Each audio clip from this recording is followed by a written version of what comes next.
Ladies and gentlemen, welcome to another video. In this video, we're going to be talking about how to fix Amazon Prime Video not working. So let's get straight into the video. There are a couple of ways you can simply go ahead and fix this problem. The first thing you want to do is check your internet connection. Make sure that your device is connected to a stable internet connection. If not, you need to go ahead and do so. The second thing you want to do is simply go ahead and try to restart your Amazon Prime Video application. Once you simply go ahead and restart your application, then try restarting your device as well.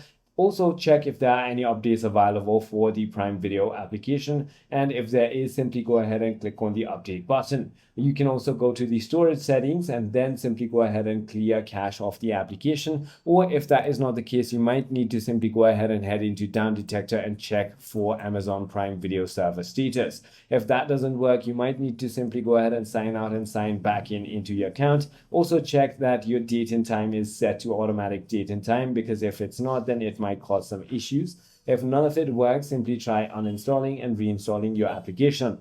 I hope this video clarifies everything for you. If you have further more queries, feel free to comment down below, and I'll see you on the next one.